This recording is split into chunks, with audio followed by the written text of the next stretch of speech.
원장님, 그래서 종합 우승은 어디예요? 제가 개인적으로 성형수술에 있어서 생각합니다. 그 인구당 성형수술도 횟수 자체도 제일 많고요. 원장님, 오늘은 수술 얘기 말고 조금 색다른 걸 여쭤보려고 해요. 축구에 월드컵 있잖아요. 브라질, 프랑스, 아르헨티나. 만약에 성형 월드컵이 열리면 우승은 어느 나라가 할까요? 오늘 컨텐츠는 약간 국뽕이 좀 가미될 것 같습니다. 결론부터 말씀드리면 성형 월드컵의 종합 우승 후보는 제 생각에 딱 세 나라 정도로 볼 수 있을 것 같아요. 축구로 치면 뭐 프랑스, 브라질, 아르헨티나 뭐 이런 나라가 잘하듯이 성형수술은 미국이랑 남미의 브라질이라든지 그리고 한국 이렇게 뽑을 수 있을 것 같아요. 그런데 이제 좀 재밌는 얘기가 있죠. 축구도 국가별로 수비를 잘하는 나라가 있고 개인기가 뛰어난 나라가 있고 조직력이 뛰어난 나라가 있듯이 나라별로 조금 각자 잘하는 부분이 다 다르다는 거. 나라별이요? 그 말씀이 살짝 네. 뭐 종목별 네. 이런 느낌일까요? 이 신체 부위들이 인종마다 특징이 다 다릅니다. 그거에 따라서 각 국가별로 발전하는 성형수술이 조금 다른 것 같아요. 오늘은 그 이야기를 조금 해보겠습니다.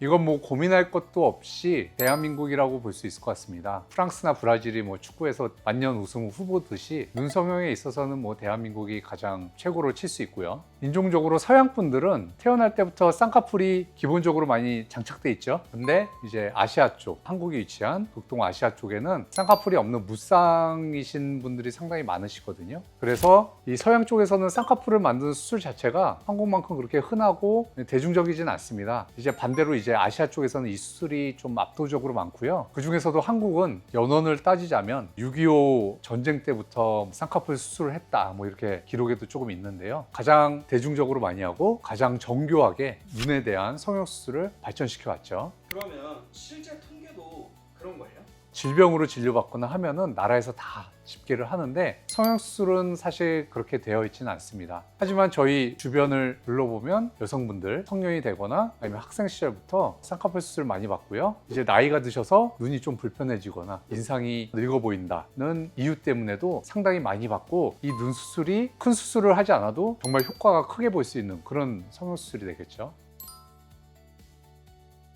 코 성형은 조금 나눠서 봐야 될 필요가 있습니다. 이 서양 쪽은 상당히 코가 워낙에 좀 크고요. 연골이 발달돼 있고 그래서 이 코를 줄이거나 다듬는 수술이 많이 발달해 있고요. 아시아 쪽에서는 낮은 코를 세우거나 이 펑퍼짐한 코를 날렵하게 모양을 바꾸는 이런 수술이 많이 발달돼 있어요. 그래서 이제 같은 성형 수술인데도 아시아나 인종에 따라서 방향이 완전히 반대가 되는 수술이 되겠죠. 이런 아시아 코 성형의 리더는 역시 또 한국이고요. 최근에는 이제 중국이 좀 많이 따라온 부분이 눈에 띕니다. 특히나 이 갈비 연골을 사용한 코 수술이 굉장히 많이 중국에서 시행되는 걸로 알고 있고요. 실제로 제가 이제 중국 환자분들 가슴 수술 받으러 많이 오시는데요. 보시면은 갈비 연골, 치치한 흉터가 많이들 있는 것 같아요. 그러면 말 나온 김에 가슴 성형은 어디가 강국이에요? 가슴 성형은 어디가 독보적으로 잘한다 이런 느낌은 없고요. 각각의 이제 나라별로 약간 좀 스타일이 많이 다르다고 말씀드릴 수 있을 것 같아요. 뭐 일례로 들자면 브라질은 인구당 성형외과 의사 수가 세계에서 가장 많은 나라다 이렇게 손꼽힐 정도로 이렇게 알려져 있는데요. 큰 사이즈의 보형물을 과감하게 넣거나 많이 키우는 상당히 화려한 스타일을 선호하는 경향이 있어요. 이제 반면에 한국 환자분들은 제가 느끼는 건데 세상에서 어떻게 보면 까다로운 요구를 하시는 그런 분들인 것 같습니다. 사이즈가 크면서도 티나지 않게 수술해달라 이렇게 요구를 좀 많이 하시고요. 이제 보형물이 들어가서 사이즈가 많이 커지면 촉감이나 모양에서 문제도 조금 생기긴 하는데 그런 부분에도 되게 예민하세요. 이렇게 환자분들이 까다로우니까 이 수술을 하는 성형외과 의사들도 수준이 그만큼 계속 올라가는 것 같습니다. 한국이 약한 종목은 상대적으로 케이스가 적거나 환자분들의 니즈가 그렇게 많지 않은 그런 수술이 되겠죠. 아무래도 비만 인구가 많고 인종의 특성상 피부가 좀 얇고 잘 늘어나는 서구권에서 이제 체형 수술이라든지 지방 흡입이라든지 복부 성형이라든지 이런 수술들이 조금 더 강세인 것 같고요. 한국은 그에 비해서 지금은 비만도 많아졌다고 하지만 서구권에 비해서는 상대적으로 적기 때문에 이런 쪽으로는 약간 조금 적지 않나 저는 이렇게 생각을 하고 있습니다. 원장님, 그래서 종합 우승은 어디예요?